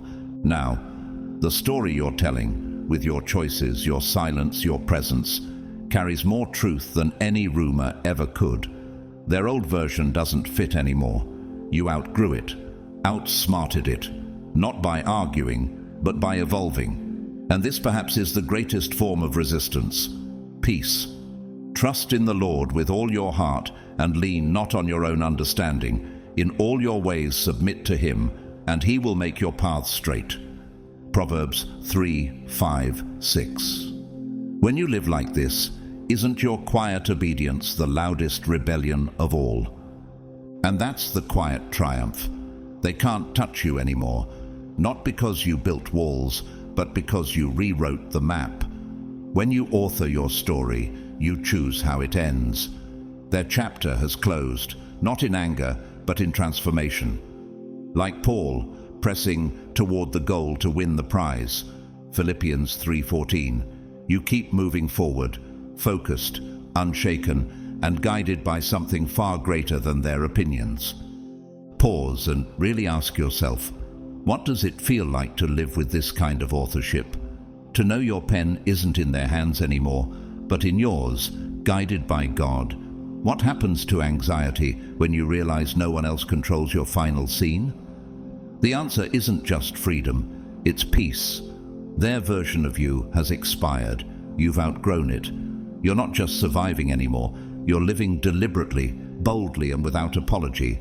But here's the deeper truth. They never expected you to turn pressure into power. Can you see it now? How every wound they weaponized became the whetstone for your wisdom. The pressure they applied wasn't wasted. It was redirected. You didn't just endure, you refined. You studied the weight of every jab and used it as resistance training for your soul. What if every criticism wasn't an obstacle, but a clue to your next evolution? Think of Emily. Just months ago, she was nearly invisible at work, dismissed as too soft to lead. Yet in the furnace of doubt, she chose not to melt, but to mold. She refined her skills quietly, sharpened her focus, and led without theatrics. Now, she leads a team that once overlooked her. Have you ever seen how grace under fire often becomes the loudest leadership? Every sneer, every mislabeling, every subtle exclusion. They underestimated the kind of person who grows in the shadows. You didn't just withstand their heat, you used it. Like a master blacksmith, you turned flame into form. And Scripture captures this beautifully.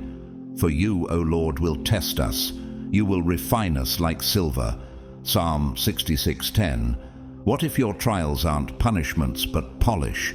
What if this isn't the end, but the upgrade? Let me share another story. Michael, a young entrepreneur, faced rejection after rejection. Investors dismissed his vision, calling it naive and impossible. The noise told him to quit, but Michael didn't place his trust in the opinions of the moment. He placed it in something higher. He anchored himself in Psalm 37, verse 5. Commit your way to the Lord, trust in Him, and He will do this. That promise became his compass. With every closed door, he refined his pitch, tightened his plan, and deepened his conviction. And eventually, he launched a startup that didn't just succeed, it transformed his entire community. So let me ask you, when was the last time you trusted beyond what your eyes could see? Now, your thoughts don't just wander through the fog of confusion, they slice through it. Precision has become your default. What once felt like a battleground in your mind is now a sharpened weapon, clear, intentional, and unshakable. You didn't merely withstand pressure, you transmuted it.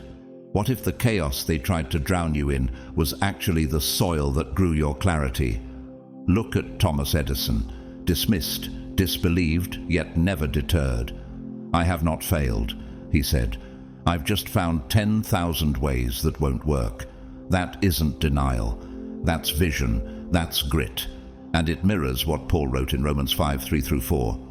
We glory in our sufferings because we know that suffering produces perseverance. Perseverance, character, and character, hope. What if the very hope you're seeking isn't beyond the suffering, but produced by it? You began to see differently. You read beneath their words, beneath their intentions, beneath the noise. Their attempts to provoke you became mirrors, revealing their patterns and refining your discernment. Their mockery lost its grip when you realized it said more about them than you. The rumors, they pushed you higher. The rejection, it revealed where not to waste your energy. Isn't it amazing how strength multiplies when you no longer take offense, but take inventory? You're not just carrying scars, you're carrying trophies etched with the lessons of every trial. What they meant for collapse, heaven used for construction. And now, when confusion tries to enter your space, it finds no foothold. Why? Because you've been here before, and you know what to do with pressure. Just like the psalmist declared, "Though I walk through the valley of the shadow of death, I will fear no evil, for you are with me." Psalm 23:4. That confidence isn't born in comfort, it's born in the valley. And you walked through it. So what's next for you now that you no longer flinch at the flame? What doors might open when your sharpened mind, your battle-forged spirit, and your unwavering clarity lead the way? Isn't it strange how the very people who once mocked your silence or picked apart your every word never realized what was actually unfolding beneath your calm? While they dissected your tone and sneered at your restraint, they missed the truth entirely. You were learning, observing, strategizing, not to participate in their performance, but to dismantle the whole theater with quiet, exacting wisdom. The Bible tells us, "The wise store up knowledge, but the mouth of a fool invites ruin." Proverbs 10:14. So consider, how many times did their mockery become fuel for your discernment? Like Christ, who spoke in parables, not to confuse, but to filter, to reveal truth only to those ready to perceive it. Matthew 13:10-17. You learned to read the unsaid, hear the tension behind their smiles, and trace the manipulative rhythms long before they peaked. Let me tell you about Elias. Once overwhelmed by criticism for how softly he spoke, he now studies human behavior like a seasoned judge. Inspired by Deborah, wise, prophetic, and resolute, Judges 4, he trained his ear to hear beyond words. He could spot the shift in energy mid-conversation, notice when a compliment was actually a trap. That kind of insight. It changes everything. Can you imagine what happens when you not only hear the lie, but understand the why behind it? Some gifts are forged in silence. Your intelligence, refined through pain and precision, isn't loud, but it's surgical. Like a blade tempered by fire, you don't swing wildly. You strike only when necessary and with unshakable clarity. The heart of the discerning acquires knowledge, for the ears of the wise seek it out. Proverbs 18:15. That's what lives in you now. Not reactive noise, but anchored knowing. How powerful does it feel to move through the world with that kind of inner compass? And then there's the legacy of Robin Williams, a man who disarmed the world with humor, yet carried deep insight in every line. Behind his brilliance was an uncommon ability to read people deeply. He made you laugh, but what he really did was reveal your humanity. That's the gift you've been given too, the power to shift the atmosphere, expose manipulation, and disarm chaos, all without raising your voice. King Solomon reminds us, "The wise in heart will receive commandments, but a babbling fool will come to ruin." Proverbs 10:8. Are you becoming that wise heart, recognizing manipulation the moment it begins and dismantling it before it can take root? Your mastery terrifies those who rely on deception because you no longer fit their scripts. You have turned their language against them, proving you are not merely a player. You are the one controlling the board. What does it mean to live with such clarity? To see through lies and distractions? To accept nothing less than truth? Your intelligence isn't about knowing more words. It's about understanding the game so well that you break it before it begins. This is the power no one expected you to have, the power of a mind sharpened by faith, courage, and insight. Can you feel the stirring within, the undeniable call to wield this power boldly? As God's chosen one, silencing critics and reclaiming your divine authority. Sometimes the most profound shock doesn't come from loud confrontations or explosive arguments. Instead, it emerges quietly, almost imperceptibly, through the simple act of your existence. Have you ever stopped to wonder why those who once mocked you so easily now hesitate, almost as if your very name unsettles them? What is it about your presence that stirs discomfort deep within their souls? They never imagined that the person they belittled, laughed at, or dismissed would one day become a mirror, reflecting back everything they fear to face within themselves. For years, they ridiculed what they assumed was your weakness, blind to the powerful transformation quietly taking place beneath the surface.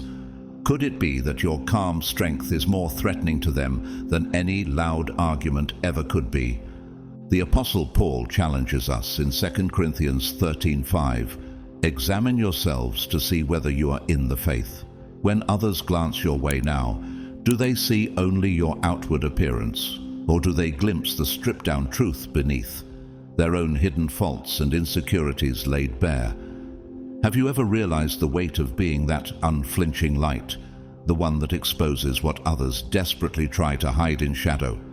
What might it feel like to stand as that unyielding reflection, a constant reminder that no lie can hide forever?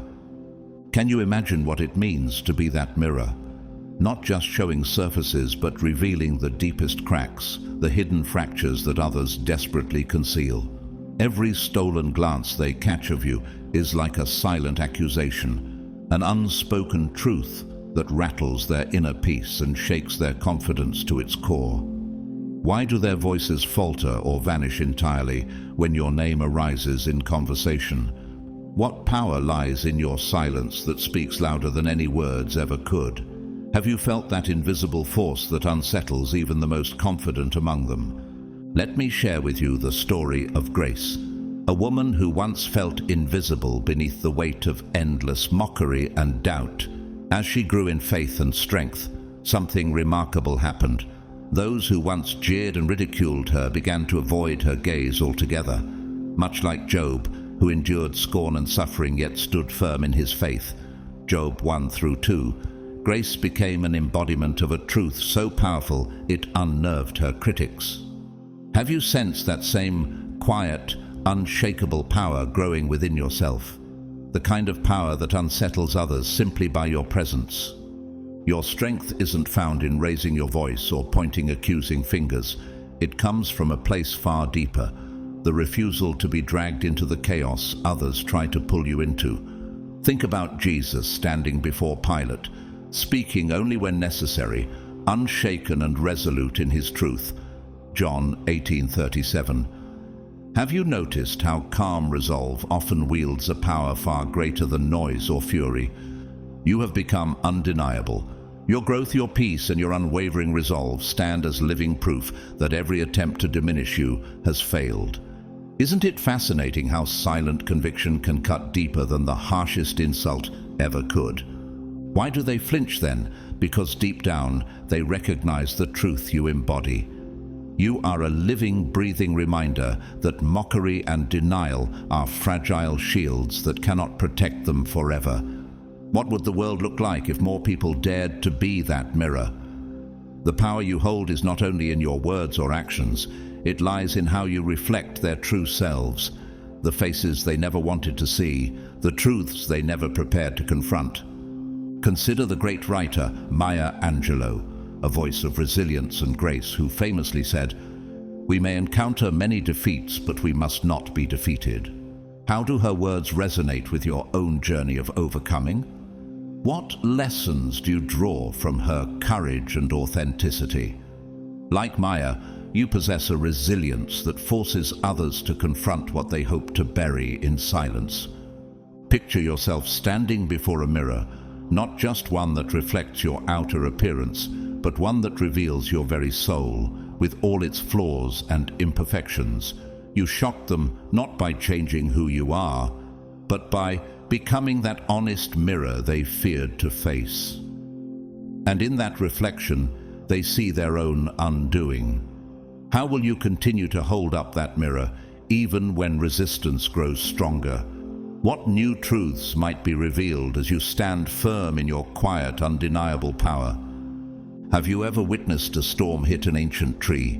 It bends, it groans, but it does not break. Why?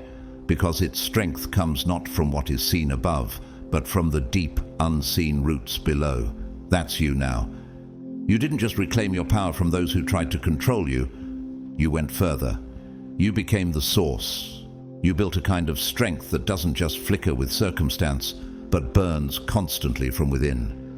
You didn't just wrestle your power back from their hands. You transformed it into something far more formidable. A power that feeds itself, renews itself, and cannot be taken away. It is no longer reactive or borrowed. It is sensati. It is sensaten, esas diwi, tuwarmafia dia. That is stun. Have you noticed that you no longer wait for applause, no longer shrink in the shadow of judgment? That's not just growth, that's liberation. Jesus said in Luke 17:21, "The kingdom of God is within you." And now you know your strength doesn't lie in the noise of crowds, but in that quiet kingdom inside. A kingdom that cannot be shaken. They used to think you'd always need them, their approval, their praise, their permission. They thought your confidence was dependent on their silence or their applause. But how could they have known that you would find a way to exist apart from all of it? That you would step away from the noise and find something deeper, something self-sustaining. Let me tell you about David, a man who spent years climbing the corporate ladder, constantly seeking approval from his superiors and peers. He chased promotions and praise, measuring his worth by their recognition. But one day, he chose to step away, not out of failure, but out of self-respect. He left the city bustle behind and started volunteering at a local community center where no one judged him by his title or achievements. In that humble space, he discovered a purpose that needed no external applause. Now, even his former colleagues admire his quiet impact. Why? Because he stopped working for validation and started living from authenticity. Can you see that same shift beginning in your own story? This strength you now carry isn't the kind that needs to be flaunted. It doesn't arrive with thunder. It hums, it flows. It's like a river deep beneath the earth, invisible yet unstoppable. They try to poke holes in your calm, try to shake your certainty, but nothing moves. Why does your quiet unsettle them more than your anger ever did? In Isaiah 40:31 it is written, "But they that wait upon the Lord shall renew their strength. They shall mount up with wings as eagles. They shall run and not be weary, and they shall walk and not faint." That's your power now. Not loud or frantic, but eternal, tireless, quietly soaring. Virginia Woolf, a groundbreaking 20th century writer and thinker who challenged the conventions of her time and gave voice to the inner lives of women, once wrote, "I am rooted, but I flow." A woman ahead of her time, she understood that the deepest power isn't rigid or boastful. It is centered, fluid, and unstoppable, like yours. You didn't just become strong, you became still. You stopped chasing fleeting highs, the addicting rush of validation, the sugar high of revenge. And in their place, you found peace. Steady, undeniable, whole. People who live off the energy of others through control, manipulation, or criticism are terrified of those who no longer feed them. They thought you'd collapse without their attention, but what do they do now that you're thriving in silence? You flipped the script. You didn't just take your power back, you rewrote the whole story. Now, your absence is louder than their presence ever was. Your silence is thunder, your peace is protest, and that terrifies them, because real power doesn't chase, it doesn't perform, it doesn't rise and fall with moods or opinions. It is. Psalm 46:5 reminds us, God is within her, she will not fall. God will help her at break of day. And that is exactly what they see when they look at you now. Not someone who might fall, but someone they can no longer shake. How do you threaten someone who needs to be needed when you need nothing? You've become a source, a living well, a force of nature, not by screaming louder, but by becoming so rooted, so full, so clear, that nothing, no rejection, no insult, no absence can change your core. So the next time you wonder if they still think of you, ask this instead. Why are they so shaken by someone who simply chose to no longer depend on their energy? That question alone reveals everything. Not about you, but about the power they once held and have now lost. You didn't just take your power back, you became the well it flows from, and that kind of power, it doesn't burn out, it multiplies. Have you ever asked yourself why the most crushing humiliation often arrives right before the most divine elevation? Why does it seem that the moments meant to break you become the very soil in which your power takes root? They thought tearing you down would be the final note in your story. That humiliation would silence you, shrink you, erase you. They believed their laughter would echo longer than your voice ever could. But what if that wasn't the ending? What if humiliation was never the closing chapter, but the opening paragraph of your divine comeback? Genesis 50:20 tells us, "You intended to harm me, but God intended it for good to accomplish what is now being done, the saving of many lives." What they meant for shame, God transformed into strength. Every insult, every whisper behind your back, every attempt to discredit you, none of it was wasted. Each one was a spark, igniting something deeper inside you. A detour? Yes, but not a derailment. A test, not of your fragility, but of your fire. And you passed. Instead of breaking, you became unshakable. Instead of fading, you began to radiate. Who would have thought that the very student they mocked in silence would one day walk into the room with the quiet force of a storm, needing no applause, demanding no attention, yet commanding respect with every breath? Isn't it ironic that the ones who laughed loudest now fall silent in your presence? Let me tell you about Soraya, a soft-spoken receptionist at a local clinic who once mispronounced a patient's name and was mocked for it in front of the entire waiting room. The laughter lingered, but so did the sting. Have you ever felt that heat in your face when someone tries to reduce you to a moment of clumsiness?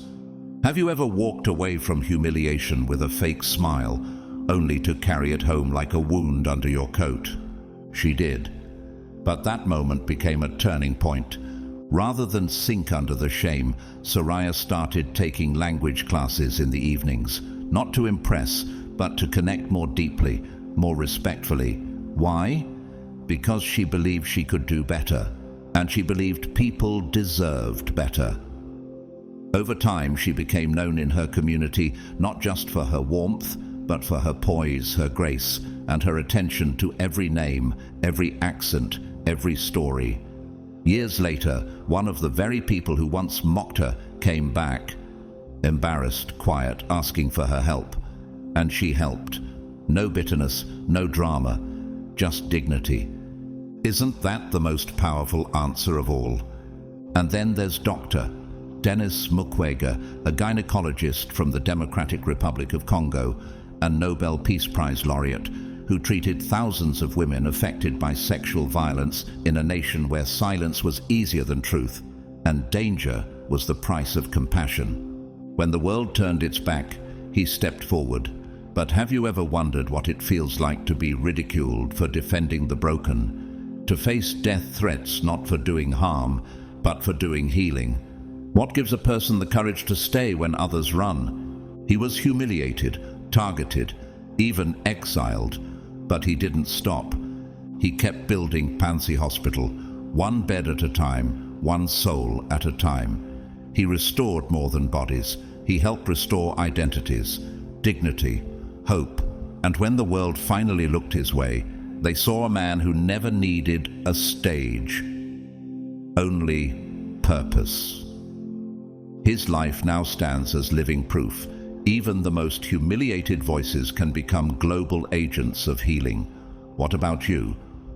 1 Peter 5:10 says, "And after you have suffered a little while, the God of all grace will himself restore, confirm, strengthen, and establish you."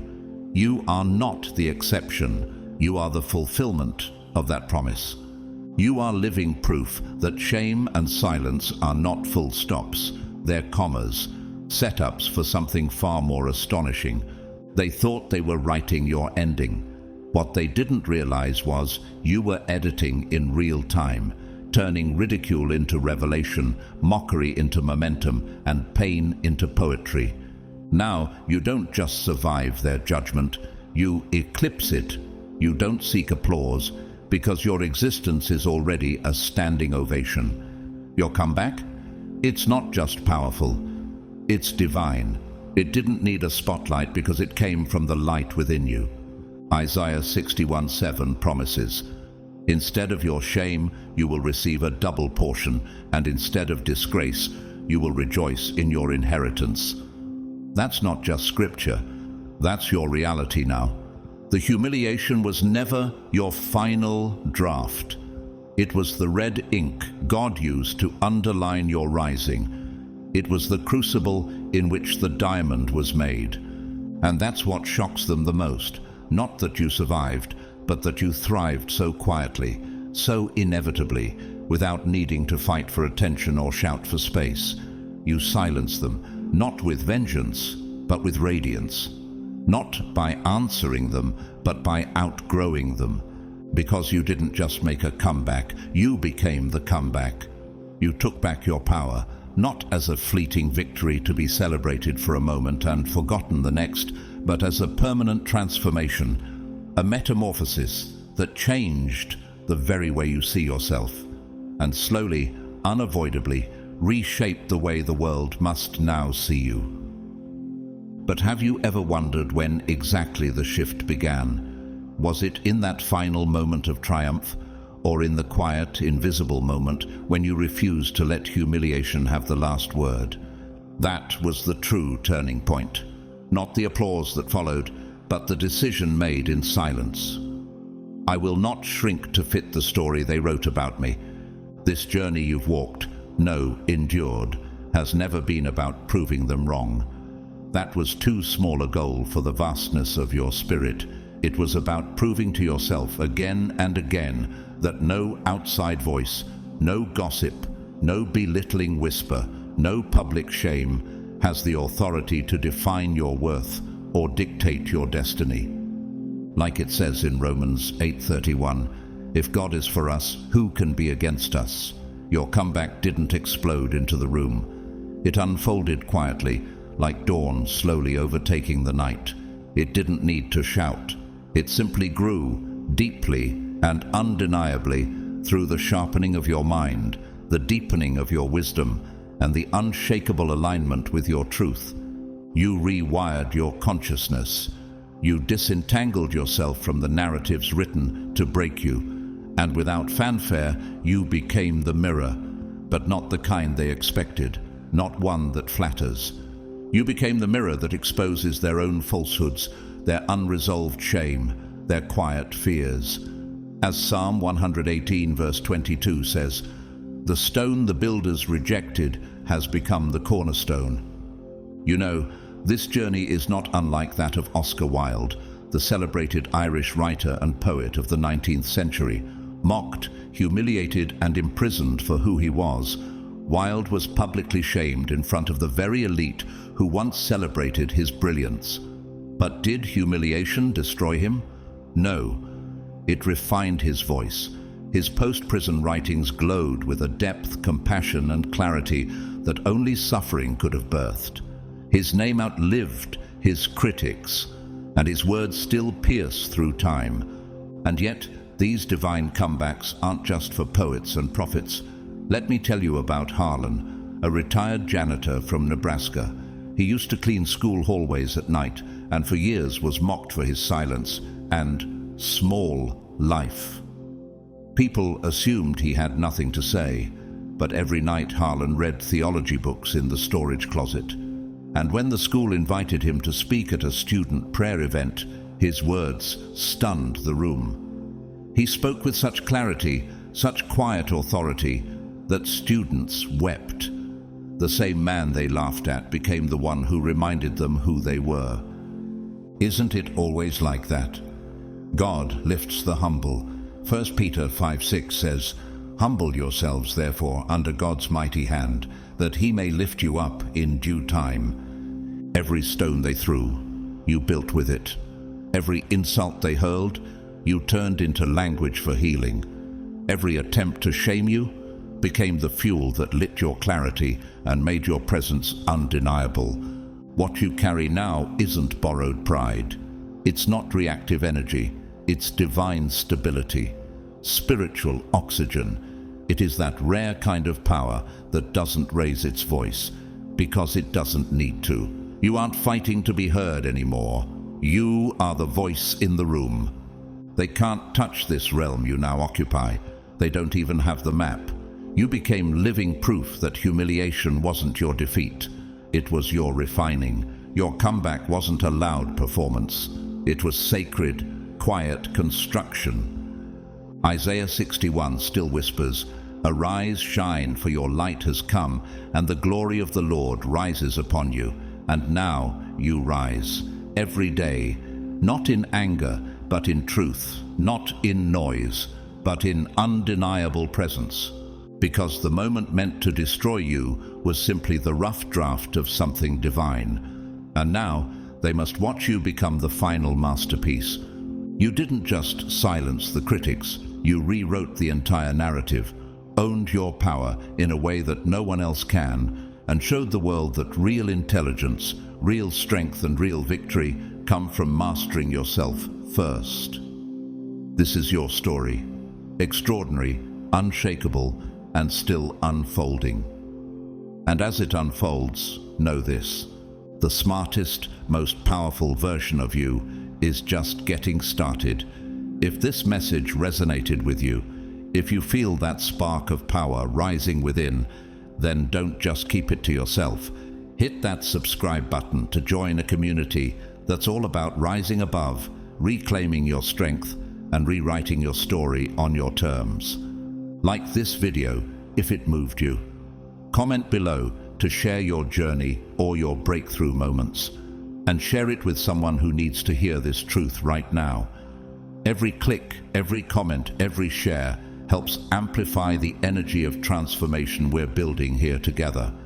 We're not just silencing critics. We're creating a movement of unstoppable minds and unbreakable spirits. So don't wait. Take that step. Be part of something greater. Your power deserves a platform. Let's rise loud and clear. So now you know, it was never just about surviving. You didn't rise from the ashes simply to exist. You were chosen to illuminate, to dismantle lies with quiet precision, to carry the kind of power that doesn't shout, but can't be ignored.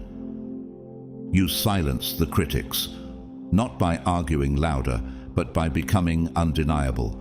You took back your power, not as revenge, but as restoration, and you stunned them, not with force, but with the brilliance of your mind, the sharpness of your discernment, the calm fire of your purpose.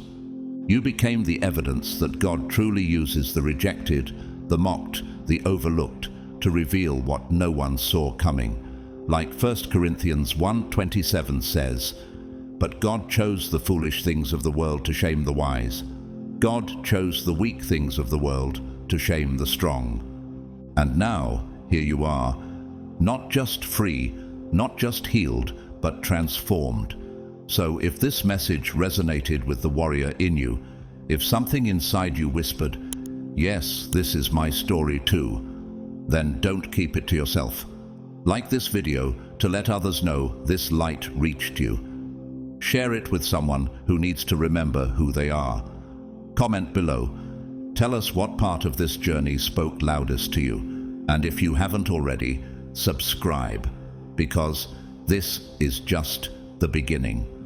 To those who've supported this channel through Super Thanks, thank you. But even if you're just here listening, quietly being reminded of your strength, that means everything. Finally, wherever you are right now, in victory, in waiting, or in healing, may the God who restored you in silence continue to elevate you in peace. May your mind stay sharp, your spirit remain unshaken, and your comeback echo louder than their doubt ever did. You're not just chosen, you're rising again and again, and nothing can stop what God already started in you. Be blessed and walk in your power.